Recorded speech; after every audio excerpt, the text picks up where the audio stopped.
TMC podcast, take 3, and ladies and gentlemen, welcome to the Tickle Me Comedy Club podcast, episode 3.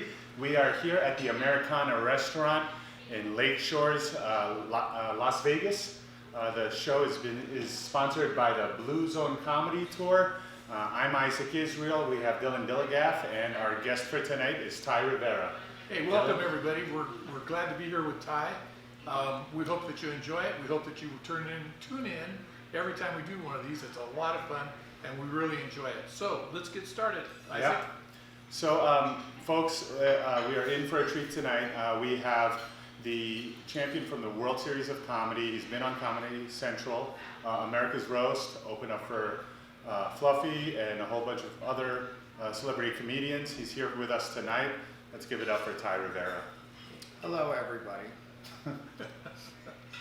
So, cut to it, Phil. All right. I don't have forever. Yes. I've been here long enough. Actually, so we have we had a plan for what topics we're going to talk about today, but we have decided to go straight into the meat of the conversation. This past weekend, we had the Dreamland Drive-In Comedy Show. Great. That we're shooting for Amazon Prime, Netflix, and our headliner for the evening was Thai Rivera, and he did spectacular sets for all 3 nights. Great Thursday, show. Friday, Saturday night at the Freshwater Studios. And everything went well on the Thursday night. People were just coming back and performing for the first time on Thursday night. And then on Friday night, Ty did a stellar set. And at the end of the set, there was a freelance individual that was working for Freshwater. His name is Rick Hermanson. He saw Ty's set, took out his camera, and took 2 30-second videos out of context and stuck them on Instagram and indicated that he was offended by Ty's transphobic comments. And a whole bunch of stuff happened that evening. I was producing, I was doing other stuff, so I wasn't even aware of what was happening on Friday, and it wasn't until Saturday, right, Ty, that we were sitting in the green room. No, it was Friday. What happened was he was working for the production on Thursday. Oh, it was Thursday and night then, that it all happened. You guys saw it at the end of the show. I saw it right before because he had tagged me personally in it. Okay. So I saw it on Instagram, and then that's when it blew up after the show. So yeah. Friday. So then Saturday was the entire day dealing with that. Yeah. So basically, I think Evan, my partner in the comedy club, and I, we were at some Thai restaurant in Spring Mountain Road, and we noticed that Golden Rainbow, our partner, our nonprofit partner that was taking care of the bar, was there too. So we were all having dinner, and then all of our phones started blowing up, and then it was one of my co-producers, Chris from Freshwater. He had talked to Q Life Magazine, and Q Life Magazine, Garrett had talked to. Ty, why did you use quotes for Q Life Magazine? Because if I as an individual get more shares and likes than you, I'm getting more engagement when you're trying to call me out and you're a magazine, you're a media company, there's something wrong. I mean, they were getting 0 engagement. This is the thing that annoyed me about the whole situation, is it got turned into a really big deal. But when it came down to it, it was 2 cisgender white gay men that were mad about jokes that were supposedly transphobic. There wasn't a single trans person that was upset about that joke. No trans people were at the show that night. We weren't being supported by the gay community that night. So it's really, what are you so upset about, white men? I mean, I just don't do it with people when it comes to that. And I really was a little bit annoyed with you guys for even humoring them, because I would have just said, well, show up and protest if you're going to protest. And I guarantee you, nobody would have shown up and protested. So what happened that night, on Friday night, I guess, so at the Thai restaurant, so we're talking to Chris. He had talked to Garrett from Q Life, and I think Garrett had contacted Golden Rainbow, who was our nonprofit sponsor for the bar, and they're raising money for their organization. and Garrett also spoke to the LGBT center and told them what was happening, and the head of the LGBT center, John, was really concerned about what was going on. And so basically, like, you know, Golden Rainbow and Freshwater were saying, hey, you know, it's, you know, you could do whatever you want with your comedian, Phil. And, you know, you can do whatever you want. And, but our companies are going to say that you're doing whatever you want, and, you know, you just are a client of ours. So they're trying to take hands off, and they were strongly suggesting that there's a possibility that, you know, the gay community or the gay press could boycott Thai, could boycott the comedy club, could boycott Golden Rainbow, our partner, and could boycott Freshwater if Thai performed on Saturday night. So then I called Thai on Saturday or on Friday night, and we were talking on Saturday as well. And I told Thai what was happening, and Thai was upset. I mean, understandably so, because I was just annoyed because you guys were humoring. But that's the main thing that was getting on my nerves, because I didn't understand why they were being humored. This media company had absolutely zero power. No trans person was upset about it. And the LGBT Center, like, we had a chat with them, and I really do respect the LGBT Center, but at the same time, they were so concerned about this show, but not a single person from them showed up, even at the Saturday show. So if you really care that much, then why don't you show up and see what it is I'm doing, and then tell me that. When people are saying things online, and when I say when I say people, I mean the two people that were upset. Saying things like, I need to educate myself, and I share with them podcast clips of me talking to different trans friends of mine, because it's not like I have no relationship with the trans community at all, or trans people in general. I've been hanging out with trans people since I was 17 years old. My entire adult life, trans women have really kind of shaped me when it comes to my experience in the LGBT community. I'm probably closer to the trans community than I am to gay men. So when I have these people that have absolutely no education in what they're talking about telling me to educate myself, and I send them podcast clips, and I'm like, here, listen to these podcast episodes and listen to me actually talk to trans people, let them share their stories with my audience, the people that listen to my podcast, Unbothered by Thai Rivera, available on iTunes. It's the people that listen to my podcast, they're usually straight people from redneck areas. So if that's not helping out the trans community by letting these people tell their actual stories in their own words, I mean, like, if you were to go through my podcast, like the old episodes, you would find that I probably have more trans representation than any other podcast. That's just what it is. No other comedian is covering trans people the way that I do, and that's just because that's who my friends have been. So when I see my friends, I'm like, hey, you want to do my podcast? And then we start talking, just, you know, because I feel like that's a good way for me to set people up so that they can tell their stories, and then people get more of a human idea instead of just seeing trans people on TV, which there is a lot of terrible representation. Like right now, there's a show out on Netflix called Disclosure. It's a documentary. Okay. And they're talking to different trans people. They're talking about the misrepresentation of trans people within the media and different movies. And, you know, and this way, when people do the podcast and I'm talking to them as friends, then the audience that's listening to the podcast gets to be like, oh, okay, these are actual people. These are their stories.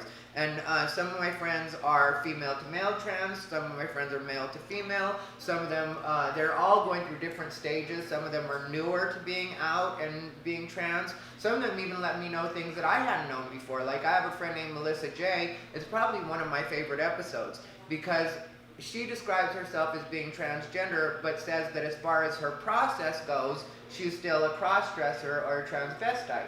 Because even though her pronouns and stuff like that are feminine and she identifies as a woman, she has no interest in really modifying her body, getting breast implants, going on hormones, anything like that. So she considers herself a cross-dresser. This is the way she identifies. Now, the way I had always been taught was that cross-dressers and transvestites were usually exclusively using male pronouns, and usually just men that like to dress as women. Well, Melissa J., when she told me that, it was like that was something that I didn't even know. So people have a lot of opportunities to learn from hearing that. And if people are going to tell me I need to be educated, and I send you those 3 podcast clips, but you're like, no, I've heard everything I need to hear off of 2 30-second clips, then it's like, you're not really fit to do what you're claiming you want to do. Like, if you're going to educate me, I'm fine with you educating me, but why don't you do a little bit of research and customize the curriculum? You're here. That's right. So what happened was, on Saturday, it got tense because, basically from a business, as a comedian, yeah, I believe Ty should be able to say whatever he wants and do his shows, right? As a business owner, I was trying to, listen to what the press was, the LGBT press and the center and everyone else was telling me and saying, hey, we strongly suggest you don't have him perform. I told Ty that. Ty said, well, if you're going to get media backlash from them, you could get media backlash from, my side of it as well. And so after several hours, we came up with a compromise. Ty would do his set on Saturday night, which is like the main night of the filming, and he would not say the quote-unquote transphobic joke. What was the joke, by the way, Ty? There's 2 of them that they singled out. Yeah.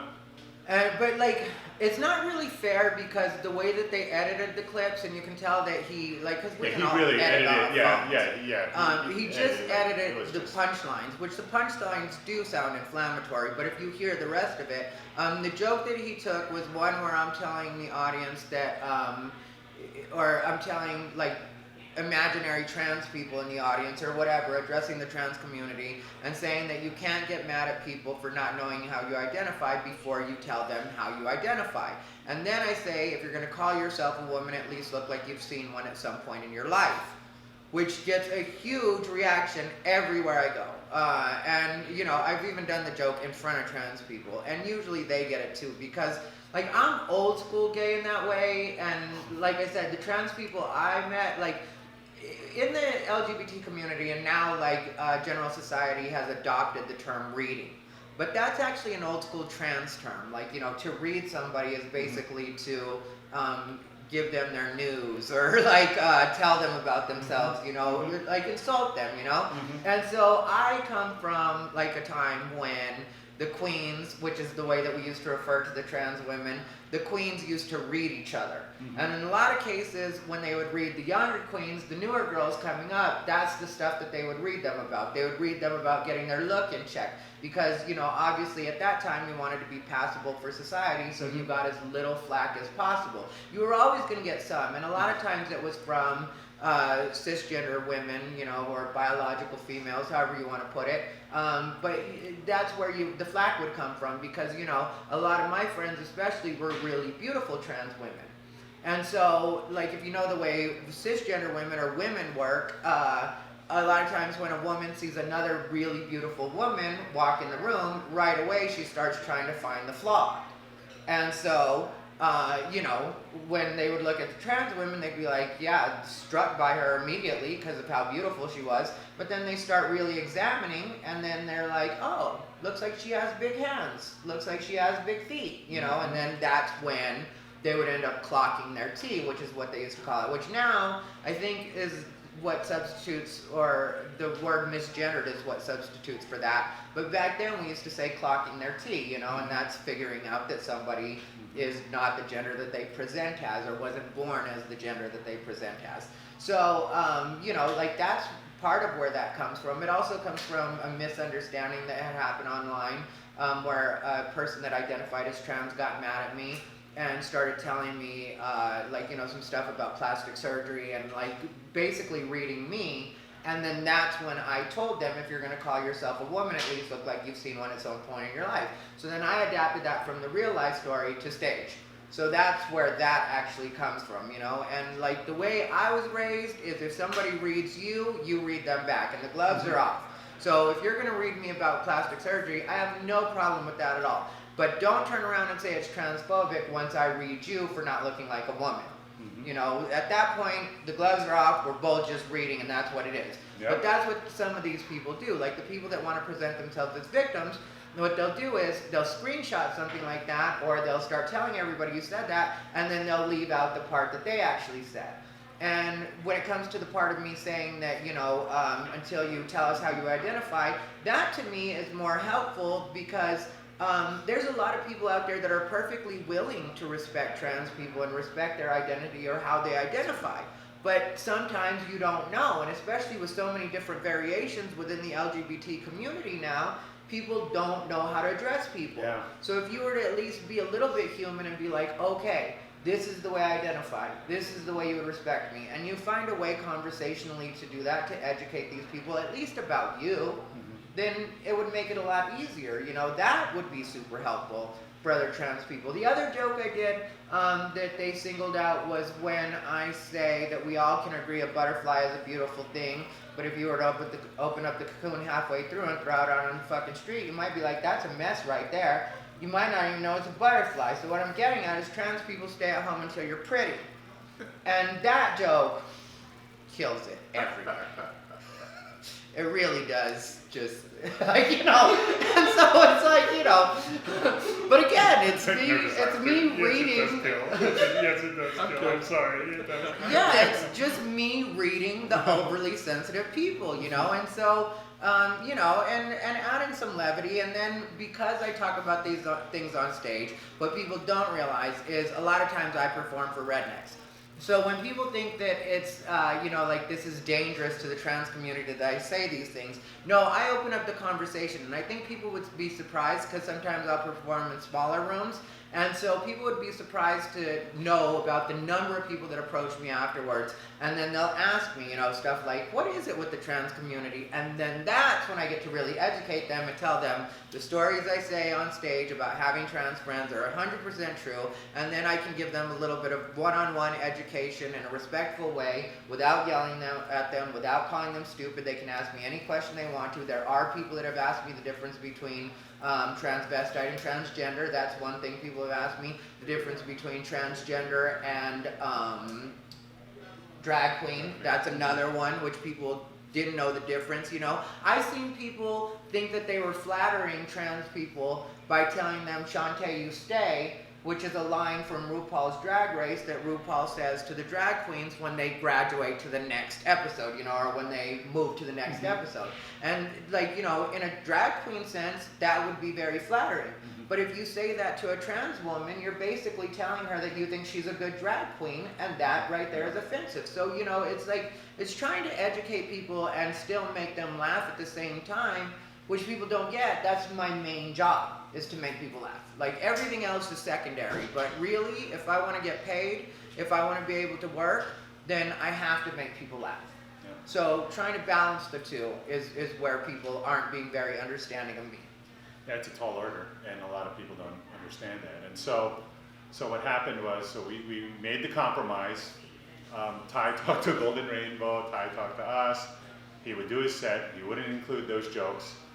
What happened that evening, at the end of the evening when Ty was headlining?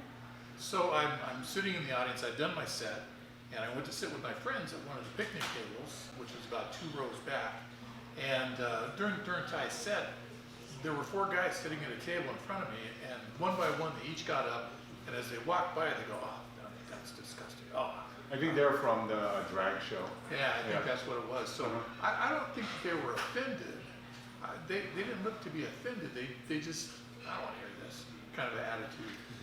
Well, I saw those 4 guys walk in, and they looked me up and down as soon as they walked in, and I knew one of them is a performer too, not a stand-up comedian, and I'm not going to out him or what show he works on, but he's a performer, so I already knew who he was. And technically I've seen his show and I enjoyed his show, and that doesn't change because you don't like what I do or whatever, I enjoyed his show.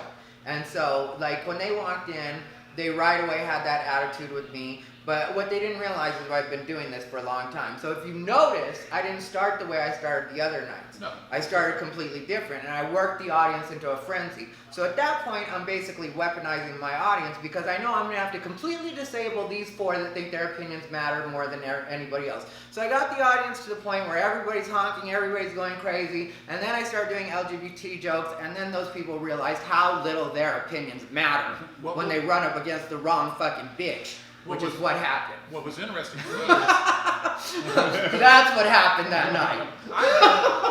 see, I didn't know that those guys were involved in performing. I just thought they were regular guys and just I mean, I shouldn't say regular guys, just regular audience members. Yeah. And that they were offended. And then I got to thinking, why do we do comedy? We do comedy to make people laugh. And you cannot play to the exceptions. So if one person is offended by what you say, dude, you came to a comedy show. What do you think you're gonna get? I mean, everything isn't gonna be tailored to what you think is funny. And that's exactly what it is. And the way they put it is even like when they try to call me out on it, the way they put it is a lot. They try to make it seem like my intention or what could possibly happen is a lot more sinister. You know, because they're always like, well, there could be a trans person out there that's thinking about killing themselves. And then they go to your show, and I'm like, okay, well, if they're suicidal, one, I don't know why they came out to my show. Like, and if you kill yourself because you hear a joke, you didn't kill yourself because you heard the joke. You know, similarly, I'm disabled, so I do a lot of disabled jokes. And I don't even pay attention to the audience if there's other disabled people.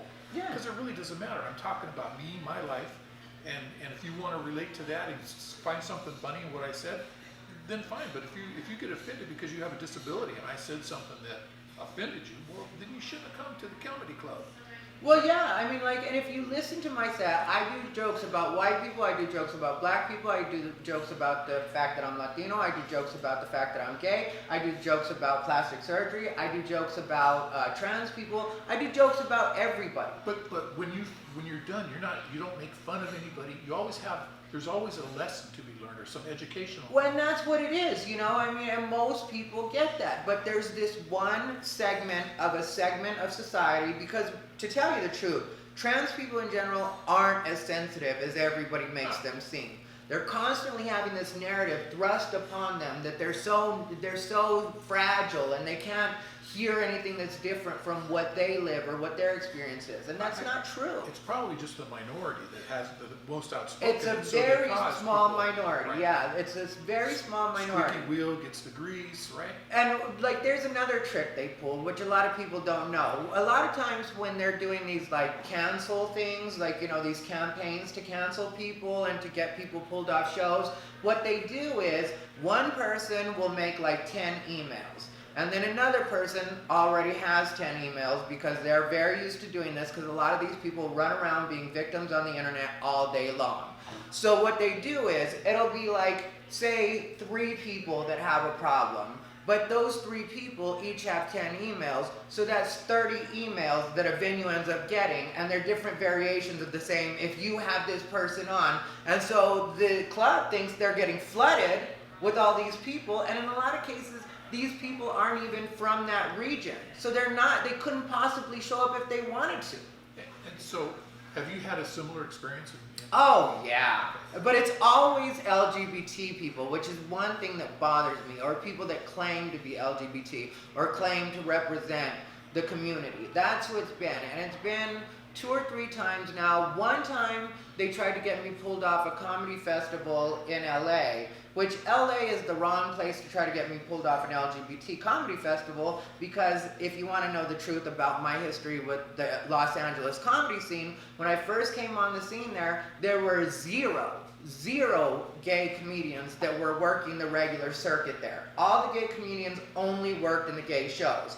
And because I had stage fright and I needed to work on that, I couldn't worry about the fact that I was gay, and I had to do every show I could possibly do. So I really broke down that barrier, and then when other LGBT comedians started coming on the scene, I was very welcoming of them, because I'm not a person who feels threatened even a little bit. Like, when another LGBT comedian shows up, I don't feel even a little bit like, oh, this person could possibly take my place, or, you know, nobody's going to be me. So I'm fine with them. I'm very welcoming of them. I try to make them feel at home, because I remember when I first started, it was easy. In 2003, it was easy for people to be homophobic with me. They were openly homophobic with me.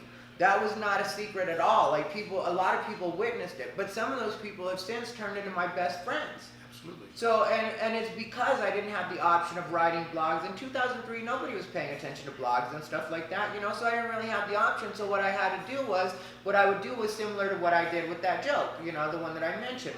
I would take the things that people would say to insult me, and I would be like, how am I going to address this on stage? How would I translate this to stage? And that's where a lot of my first material came from.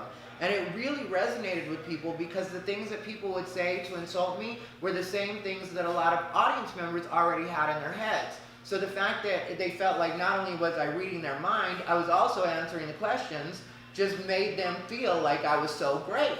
And so they tried to boycott me from the show, and that one I told the producer, because he tried to cancel me the day before, and I was like, well, you're still going to have to pay me for that show, and if they don't want to see me there, then I'm still going to be there because I have to pick up my money. I'm not going to trust you to pay me on another date. So I'm going to show up, and if there's protesters, they're going to see me go in, they're going to be mad about that, then they're going to see me come out, and I'm going to show them my check and that you still had to pay me, and they're going to know that even though I didn't perform, I still got paid. So really, did you really hurt me by me not having to work and still picking up this check? No. And he was like, all right, well, I'll call you back in a few minutes. And then they decided to have me on the show. No protesters showed up at all. Instead, the councilman for that area, Mitch O'Farrell, showed up and presented me with an award from the city. And so I put that on Instagram.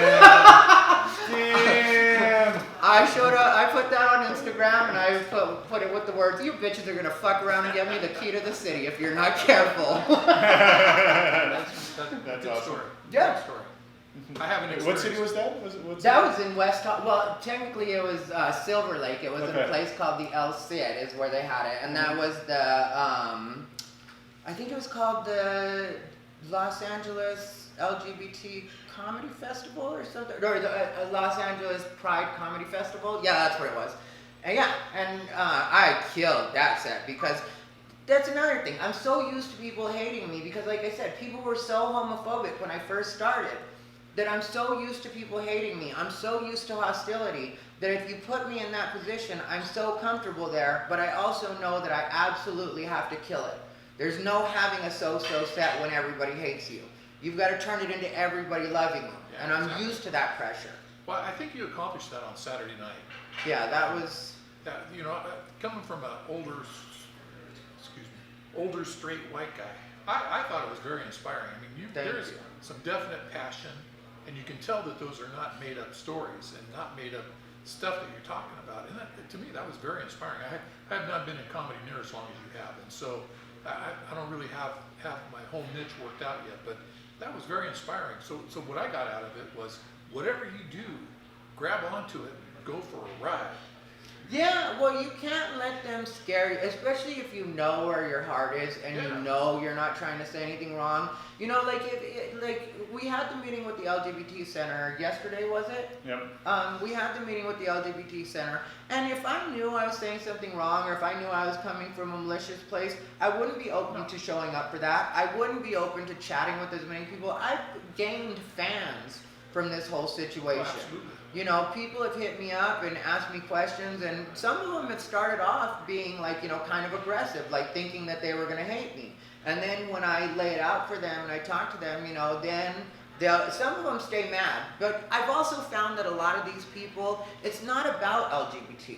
It's not about trans people. It's about anger they have inside of themselves, and this just happens to be an avenue, and I just happen to be a person to put that on. So their anger comes from probably a misconception because they haven't taken the time to really understand where you are, what you come from, what your experiences are. Let's cut for a second. Okay, cut. Are we ready? Yep. Okay, Dylan, you were saying? So, so I mean, I'm inspired. When I first started, again, I haven't been doing comedy that long. And when I first started, I was really conscious of saying something could be offensive, so I'd stay away from those subjects of disabilities, things like that. But now, in the last couple of years, I don't care. Yeah. My new philosophy is, if you can't laugh at yourself, laugh at everyone else, right? Yeah. So that's but not in a hurtful way. Everything I say, just as you, everything I say, there's a hidden lesson somewhere in there that I'm hoping to be able to express. Can I tell you the story about this? We were doing open mic one night, and the MC was a female, or she appeared to be a female, and Isaac will remember this story. And so I thought she was incredibly attractive. And so during the evening, I happened to be sitting there, and she came over, and I got to talking to her, and she said that she was gender neutral. Mhm. And I'd never heard that term before. I'm an old white guy. I don't know these things. Yeah. And so I thought, that's very intriguing, very interesting. So I said, well, what does a gender neutral person do? The person said that I have some male traits and I have some female traits, and at different times I use those different traits for whatever I'm doing. So I thought, what a great opportunity. Would you like to go out with me? And sure. So we went out, and I got to tell you, that was the best night of sex I ever had. She was awesome, and then the guy part, I didn't have to talk afterwards. So that's my gender neutral. But I did learn a lot from her.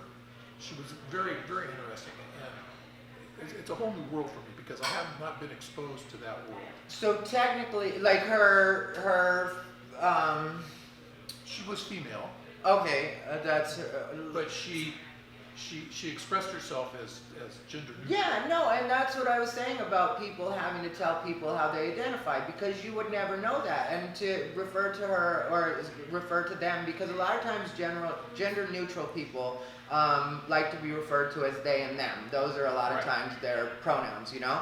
And so if you don't know that, you may innocently say her or she, and then if they get mad at you, then not only did you not learn from them, but Yeah. they're stuck with this feeling like you just disrespected them, and you're like, well, if And you you had don't just even told know. me, I would have referred to you as they and them. I don't mind. I don't mind that at all. Yeah.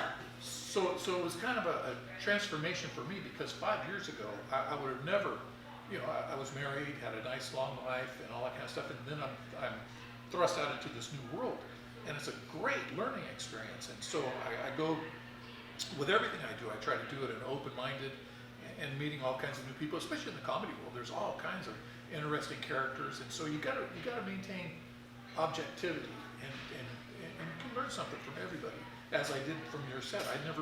I'd seen you once several years ago, and I didn't quite get the same impression as I did last time because I didn't listen as well. Mm-hmm. But I did see it as a learning experience, and I was grateful for it. It was awesome. I appreciate it. Yeah, and like, even with the people that are like mad at me or whatever, the truth is I'm not mad at them. Even that guy Garrett that runs Q Life Media, but I will keep rubbing in that that's not a media company. It's just not, you know what I mean? Like, it's just what it is, girl, we gotta be honest while we're all saying what we're saying. They have 40,000 likes on Facebook. Dude, 40,000 likes, 0 engagement, so what does that tell you? You know what I mean? It doesn't matter if 40,000 people like you. If they ain't talking to you, do they count?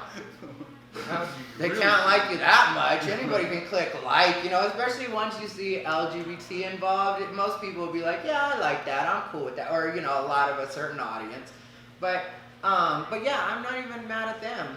I wouldn't mind chatting with them just so they can get a better understanding. But I don't think from the interactions I had, like I said, I don't think either of them are looking for productive conversation. And technically, I think that they're both of those people, because the other one is starting up his own event coordinating company or something like that.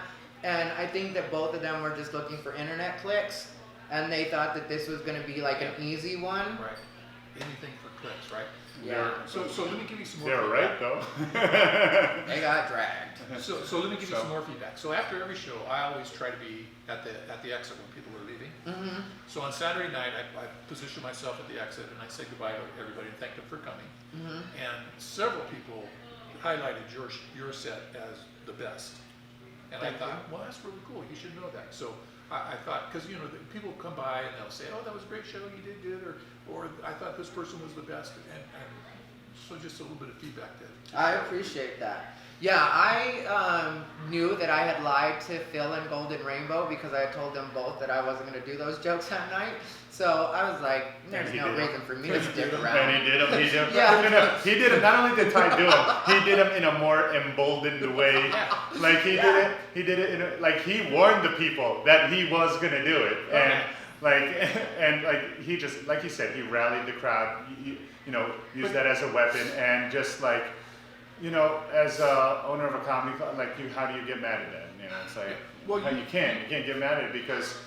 Like if he did it, and like if you did it and you weren't funny, like if you weren't funny and you were just ranting and stuff, I mean, I would have pulled your mic. Oh, Honestly, I would have pulled your mic. of But course. because the crowd, you got the crowd behind you, and everyone was laughing. Some people like got out of their car, gave you a standing ovation after your show. Like, because of that, like, who can pull the mic? No one can pull the mic. No one can. I mean, no one was going to pull it. So I thought it was pretty cool that, so like, let's do a contrasted comparison between Friday night and Saturday night. Friday night, there were a lot of people that had never seen you before. And so there was a little bit of a shock factor. So I think the way that you compensated for that on Saturday night, saying, well, they told me not to do these jokes, but I'm going to do them anyway, sort of set the tone for the audience that they were going to get something that I don't know how I'm trying to say it, but you kind of set them up to let them know that something Cool is going to happen. Yeah, Friday night, part of it was, like I said, right before the show Friday night was when I saw that message or the post.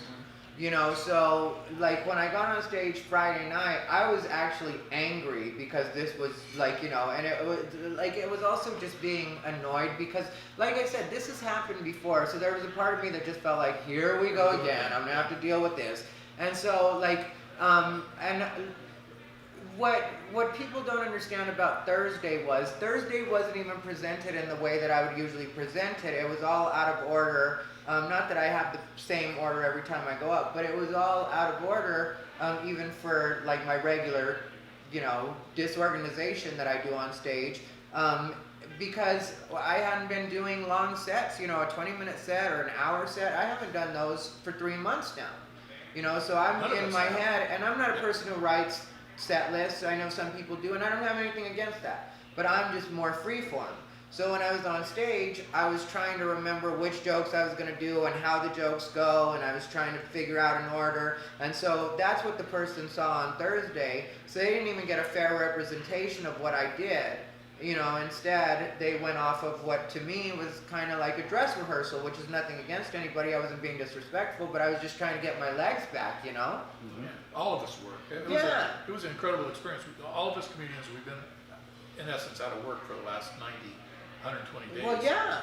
And I mean, you can only stand in front of the mirror, or sit in front of the mirror for so long, and you don't know if you've lost your edge. And so I agree with you. Thursday Yeah, and I night was a haven't been warm-up doing night. like underground open mics or any kind of shows. You know what I mean? Like I don't even think any of the cities that I like hang out in, you know, which is Phoenix and here, even have those kinds of shows. I've heard about like New York having those, but we don't even have underground that we can go to and practice things, you know. So it was a solid 3 months that I just haven't been performing. I did a couple of virtual online I did shows. one Zoom show. I'd never done one before. And so what did you think of it? I just did the one just to say that I did it because this is a very particular point in history. So it was just like, you know, but I didn't like it. Yeah, my issue was, well, there was good things and bad things. So the good things were that I had my set list right under the camera, so I could stay on track with what I wanted to do. But the downside to that was you're not really, you weren't getting really good feedback to know. And so you just kind of, it was like standing in front of the mirror basically, because you weren't really getting feedback. Did you get that same experience? Yeah, 100%, especially because I work off of that in a lot of cases. I really look at audience members' faces when I'm performing. Also to know, because, you know, I'm not worried about people getting offended or that kind of thing, but sometimes I'll notice by a shift, like in the way that they're sitting or what they do, like their body language, when I can tell that they're just done with the subject. Or they're looking. Yeah, and it's not about them being offended or anything. It's just like, you know, yeah, we've heard, okay, we get it, you know. And so then, like, because I'm conscious and in the room, then I'll switch up and be like, okay, what are we gonna do next, you know? But when you're online, you can't really do that. I offered to auction off my dog at a point during my set online. It was a mess. I have 3 cats and they're really tired of hearing my stuff. They go curl up in the corner.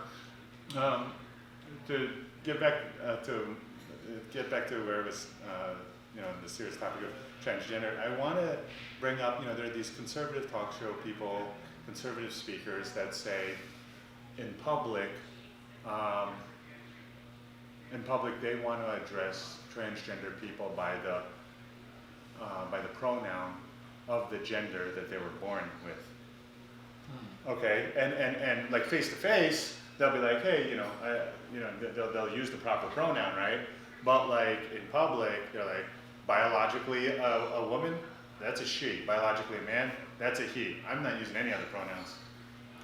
What do you think of that? That's always weird to me because I don't know why people have such trouble respecting other people in that way. Like for me, Well, they take it to the next level. But- Thai, they say like, okay, what if you want to be recognized as a horse? So I got to call you like horse or whatever, Well, that's You know. where Mr. some Ed. people have taken it too far, because I addressed that on stage where I did the joke about otherkin. That's what that community is called in a lot of cases. And those are people that will identify as things like squirrels, unicorns. There's one person that identifies as a deer that's currently working for Twitch, I think, and she identifies as trans, so she's a female deer, Adele. There was a joke.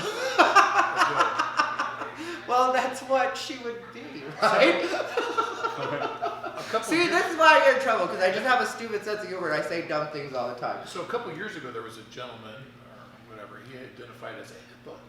Do you remember that? No, I don't. I remember the guy that was changing himself into a tiger. There was that guy. Yeah, I He remember like that too. had the surgeries and stuff like that. So, But those people, when they really want to identify as these animals, those people hurt the trans cause. Because then Yes. people they open the door for people to say like, well, how ridiculous are we going to get? and so it casts a bad shadow on the whole.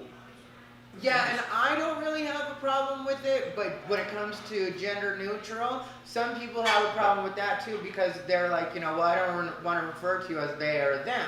But another thing that people forget is like the more militant wing of the trans community, if that's what you want to say or that's a way to term it, has also done themselves a disservice by trying to re-identify other people, like cisgender being such a big term now, which just means that, the way you identify mentally coincides with your biological sex or the way you were born, so that's cisgender. But I've seen a lot of people that are, cisgender that say, I don't want to be cisgender. I just want to be a man or I just want to be a woman like I've always been. You can be a trans woman, you can be a trans man, but I am just a man or a woman. But there's some trans people that are really dead set on this, you've got to be cisgender. Well, if you don't want me to call you names other than what you identify as, then don't call me names other than what I identify as, is the way a lot of cisgender people see it. Interesting. So that causes a bit of a rift too. So basically what happened after this, Ty says the joke still, now LGBT is upset again at me, and so we put together this meeting at the LGBT Center on Tuesday, and it was Ty, me, Golden Rainbow was there, and 4 representatives from the LGBT Center, and initially it was a little bit contentious. People were wondering, whether or not we should use video. We decided to use video, and then after we got through that part and we started introducing ourselves, I think we had a really great conversation at the LGBT Center. That's Yeah, they were great. They didn't know what to expect, and I didn't know what to expect, because the person that was talking to them was that guy Garrett, and he had misrepresented me and hadn't been honest about the way I was even expressing myself online. So you were thrown into having to be defensive from the very beginning because of that. Yeah, but luckily that got killed in the first 5 minutes, because after we got everything figured out with the recording, then one of the group from the LGBT was like, why don't we take a 5-minute break, go smoke a cigarette. I smoke cigarettes too. So we all went to the same area to smoke cigarettes, and there, we didn't talk about anything serious there or, get into anything, but we were just smoking and being silly. And then they got to see what I was like a little bit. I got to see what they were like. And then when we came in, it was just a great conversation. absolutely terrific. Yeah. So is everything resolved? I mean, are we? And so the thing is, what the LGBT Center didn't understand was the process of how comedians, create a joke, and that you can't just sit down, write a joke, and then put it on stage. That there's a process. It could take a day, it could take a week, it could take a month, it could take a year or years, whatever. And so what Ty told him was that, hey, the joke's not done yet. This transgender joke isn't done yet, and after this conversation, maybe I will think about the joke some more and see what I can do with it. Yeah, you and I know. had been planning to work on that joke anyway because it does have to make my point better. Like right now, it doesn't completely make my point. It's a funny joke. It's great, you know. Well, it's because it's a bit. And then, but the part I didn't do on Saturday that I regret that I didn't do was I didn't do the part about my good friend Coco, who we've been friends for over 20 years. I didn't do that part. I didn't do the part about how she's always been willing to accept that she's something different and I'm something different, and you give people that much, like you just admit, like, hey, in your world I am something different. And that buys you a lot from people in a lot of cases. Do you think if you'd have done that the Friday night critics would not have been so critical? No, they started to get. No, because you call Coco Bernie Max. No, that's not Coco. Oh, that's not Coco. It's a different, no, it's a different one. Coco's beautiful. Okay, okay. That's Khadijah. Oh, Khadijah looks like I Bernie don't Mac. see. But the other thing I want to tell you though is when it comes to misgendering, that's what it is. When you, you know, you said the conservative people that want to call people by, yeah, I guess if you want to do that, like I don't agree with that, but you can do that. But I will warn you, some of these trans women will really surprise you by beating the shit out of you if you disrespect them in public. And that's something a lot of people really aren't ready for. Especially men, like straight men, because they think that they're gonna push around this sissy, because that's the way they see it in their head. And then they get beat. I've seen that happen a couple of times, because my friends are beautiful, but they don't put up with a lot of shit. That's the other reason I don't buy like the weak transgender person thing, is because so many of my friends have had, and it's not because they want to, it's because they've been forced to fight. You know, because only in the last couple of years did things get, and things are still dangerous for trans people, but only in the last couple of years did it get to this level of dangerous, which isn't as bad as it was years back, you know? We used to get called out in public all the time. That's why when they try to tell me, you know, like at the LGBT center, when they were trying to talk to me sort of like I was new at first, you saw at a point, there was a point where the lady was like, oh yeah, you're not new at all. Like, you know this. You know what we're talking about. And I was like, 100%. Because I used to go through that with my friends. When I was hanging out with the trans friends that I'm the closest with, we were together 24/7. Like, we would do everything together. And when I say 24/7, I mean, like, I would sleep at Coco's house. You know, I knew all of her family. And I would sleep at her house, like, 3 or 4 nights out of the week. And, you know, like, so we'd go run our errands together. We'd do everything together. And everywhere, not everywhere, there were places that people left us alone. But we always knew to be on guard, because somebody was at some point going to say something disrespectful. You know, if we went 5 places in a day, at least one of those places, someone was going to say or do something disrespectful. And what do you do? Oh, that's when it goes back to reading. We would read them right back. You know, like, I don't think a lot of people were ready to get bullied the way we would bully them in public, you know, because they thought they were going to bully us because they were straight. But, like, at the same time, you had to be careful, because the way that things worked out at that time is if, say, mall security came up to deal with it, or say the police were called, because we were LGBT, we were automatically in the wrong. They're right, you shouldn't be dressed like that. They're right, you shouldn't be gay. Really? Yes, that was 100% the way it was. When you're LGBT, here's another thing people don't know. When you're LGBT, like, I had a situation where there was a domestic violence situation. It was my first relationship. There's been more than one relationship that I've been in that has turned into that. But, like, you know, when I was first coming out, my first relationship, my ex was, you know, trying to get violent with me, and the neighbors ended up calling the police. And when the police came, at first they were treating it seriously, and then they realized that we were a gay couple. It wasn't just one guy trying to fight the other guy, it was a gay couple. And then the police were like, yeah, you guys figure this out. Well, so let me tell a related story. So back in the early 80s, mid 80s, I was involved with a federal police force. I was one of the executives. And we had a call one night to the base housing area. And a couple of our officers responded. I responded because it was a unique situation. And it turns out that this active duty sailor had married an Asian woman, a Filipino woman, and they had never consummated the marriage. And so this night he wanted to consummate the marriage and found out that she was a male. And he beat the crap out of her. Well, even in the mid 80s, we didn't judge of you know, why are you dressed like that or anything like that. We pretty much just said to the guy, you know, don't do that. In essence, kind of a summary. I mean, there's a whole lot more involved. Yeah. But, so my question, that all led up to a question. So in your experience, in your judgment or opinion, in general, is it getting better? I mean, 20 years ago, I can remember. No, because I had a situation when I first came to Las Vegas where I was in a relationship when I got here, and the guy that I was with went crazy because I caught him in a couple lies, and sometimes guys aren't the best at admitting that they're lying or getting caught in lies. I know, and so he started breaking stuff, and tried to keep me in my kitchen.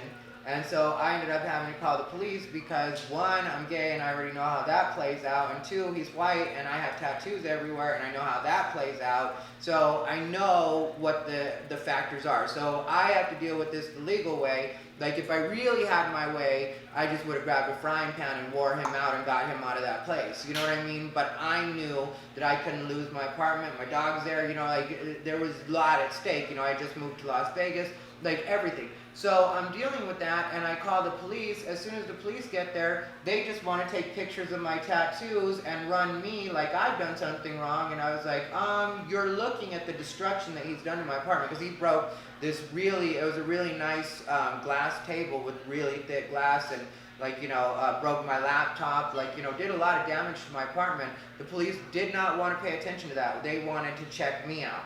As being like a potential gang member or something. Yeah, like I guess so. Not because you were gay, but because they thought perhaps you were a gang member. Yeah, but being gay made them care even less about the whole situation that was going on. Yes, it's that part is not getting better. Like when it comes to dealing with the police and stuff like that, or at least in my experience, it's not. It's I wish it was.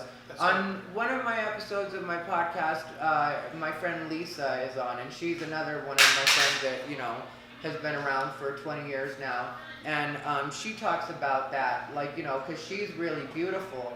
And this was years and years ago, she was in this relationship, and the guy beat her, and he beat her really bad. He already knew what was up, they were together, so he knew she was trans, and he just beat the crap out of her. And so this was in New York, she went to the police because she looks like a woman, you would never know. She tells their story, they're very sympathetic to her. Ma'am is, trying to help her out as much as they can. Then they get to the point where she actually reveals to them that she's trans, and suddenly they don't want to take a report, they don't want to talk about it. Yeah, it's she's asked to leave. It's okay, well, you figure that out. That's so hard for me to understand. I must lead a really sheltered life, because that's in today's current environment with all the education, all the social media, all the attention, all the exposure, you would think that maybe some of those attitudes might diminish a little bit. Well, you also have to remember that my friend Lisa is biracial, so looks black, and I'm brown, so that also could play into it. Maybe white gays, cisgender gays get treated a little better, a little bit more. But a lot of people don't even understand that that's an actual thing, that people of color deal with. There's people online that really don't believe that happens. But people of color are usually yeah, I've dealt with that on some level in my life.